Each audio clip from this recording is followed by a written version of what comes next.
Hi there Subaru owners, today on your 2019 Subaru Outback, we're going to be taking a look at and showing you how to install Draw-Tite's Class 3 2-inch trailer hitch receiver. And this is what our hitch looks like when it's installed. The cross tube is going to be hidden completely behind the fascia, so you're just going to see the receiver here at the back.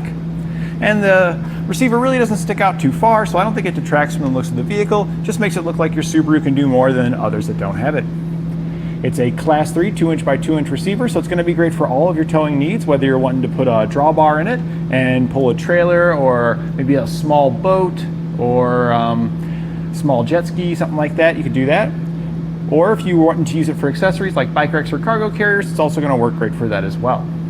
You'll secure your accessories to your hitch using a 5/8 inch hitch pin and clip.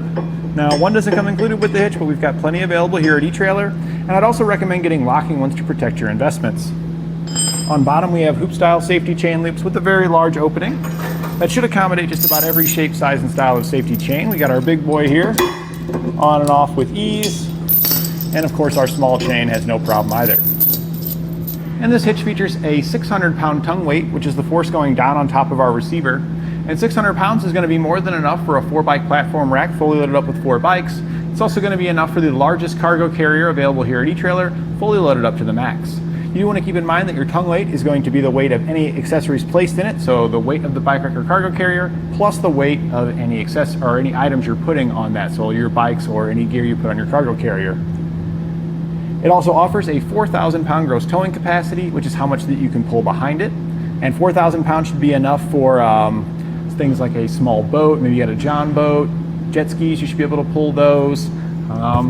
You could probably get away with some pop-up campers too on the smaller side. You should be able to work with those as well. And any of your accessories with that tongue weight, you should be good to go. So there's a whole lot of potential that it opens up by upgrading to one of these hitches. Now, if you are going to pull a trailer, then I'd also recommend wiring, and you can get that here at eTrailer. We've got a few different manufacturers that provide it, and it's plug and play. We also got videos on installation on those as well if you want to check those out. Now I've got some measurements for you to help you when deciding on accessories. From the center of our hitch pin hole to the edge of our rear bumper, we're right at about 3.5 inches. And that's important when determining if your accessories can be placed inside the receiver without contacting the bumper, and if they can be placed in the upright storage position without contacting the bumper. And from the ground to the top inside edge of our receiver tube, we are right at about 15 inches. And that's important when determining if you need to drop, a rise, or a raise shank on your accessories. We'll begin our installation here at the back of the vehicle with our liftgate open. We're going to remove our taillight assemblies. There are 2 pins here holding in the plastic cover. We're going to use a Phillips screwdriver to unscrew the center of the plastic pin.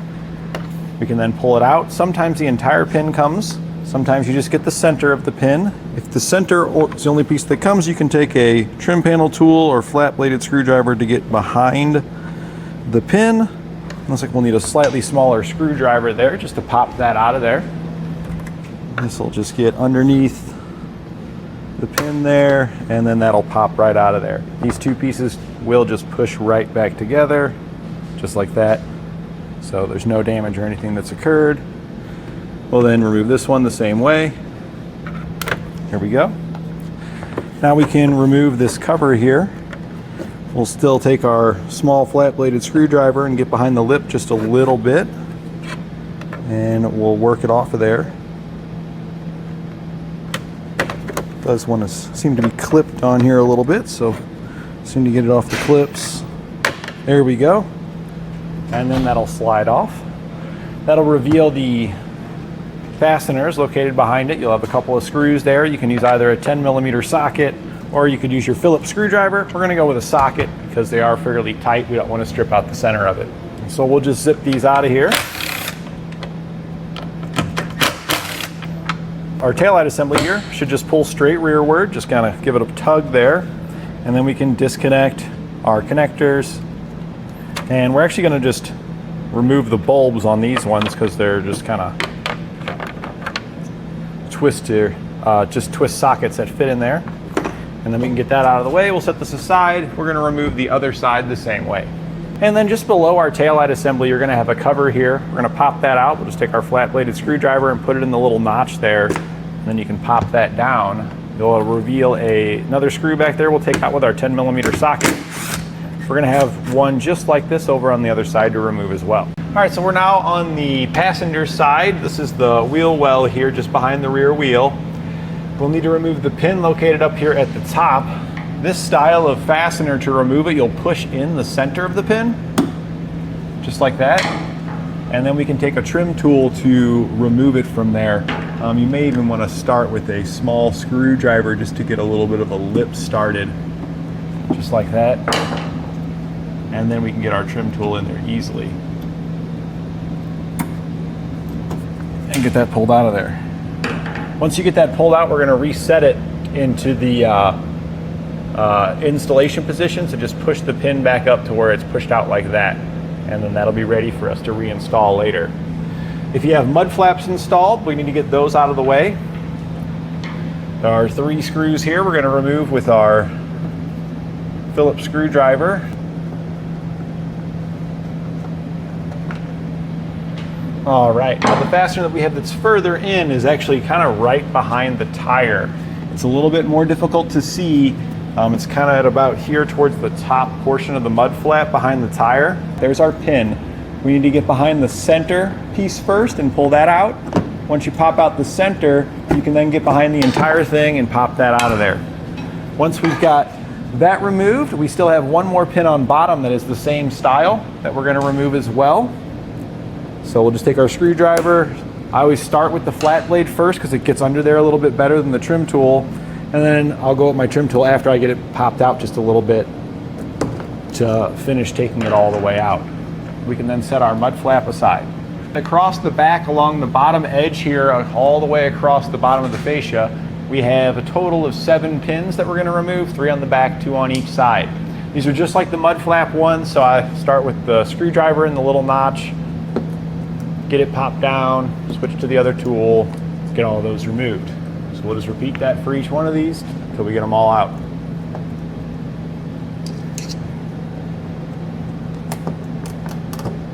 Now, if you have an extra set of hands available, I highly recommend that you have one person on each side to take this off, but in the instance where you're just by yourself and you have to do it that way, we'll show you how I do it if I have to do it by myself. So we're going to start on the edge here. We're going to grab our cornering and just work our fingers down until we get it popped out, and we're going to stop right when we hit the part here where it's clipped onto the tail light. We're going to head over to the other side now. If you're doing this by yourself, get it to that point on the other side as well. Then we can bring ourselves towards the middle. And we want to do it this way because once you pop it off of the tail light here, it's not uncommon for once it releases on this side, it just kind of snaps right off on this side as well. It just pops right out of place and the whole thing falls off. And if you're over here, you're not prepared for that side. So we want to come to the center now. Use our body just to give a little bit of pressure on it so it can't fall off, and we're going to work it off of our light here now. And you might need to pull up a little bit on some of these tabs to get it to release. And this last one here, we're going to grab our screwdriver. It's a little tight. There we go. So we've got it released there, keeping our body with pressure a little bit. Head to this side and do the same thing.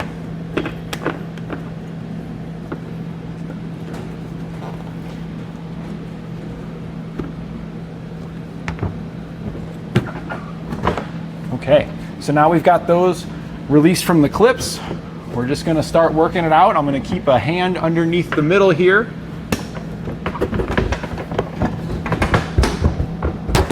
And we're just going to give it a little bit of a tug like that. It's also snapped in here in the middle, so that's why you got to be prepared for it, because once it starts to go off, it just kind of falls right off of there. And one of our clips just popped back on, no big deal. We can go over here and pull that back off. There we go.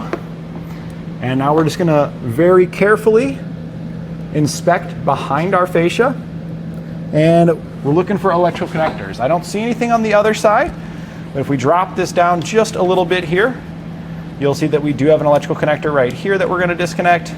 Press in on the release tab and pull that out of there. We can now slide back and set this aside where it won't get damaged.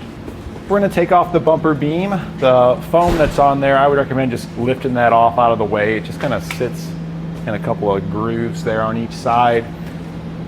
Get that off to the side. and then we'll remove all the fasteners holding this beam in place. There's a total of 4, and we need to remove that foam because it covers up some of the access holes to get a power tool in there.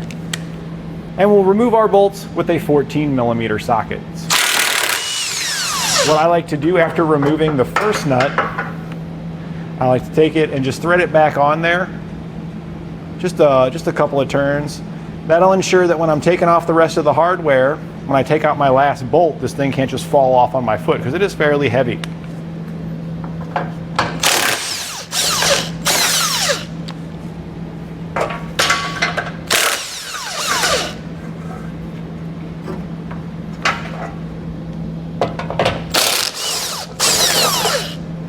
After we remove the last bolt, we're supporting that side with no nuts on it.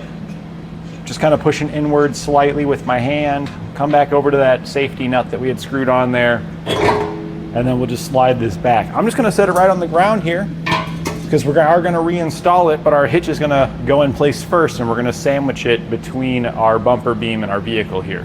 This tab here in the center is going to be in the way, so we want to bend that flush. So we're just knocking it up with our hammer.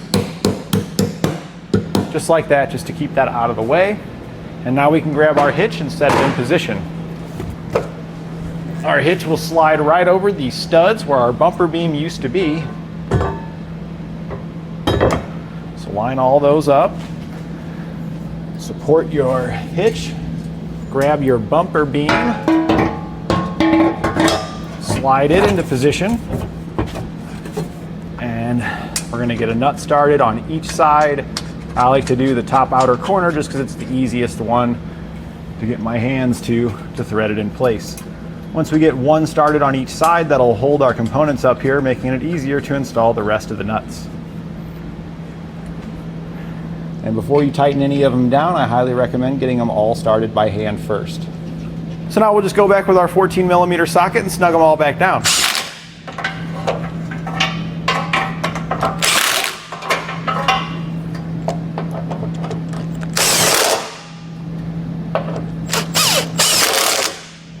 And now we'll go back and torque all of our hardware to the specifications outlined in your instructions.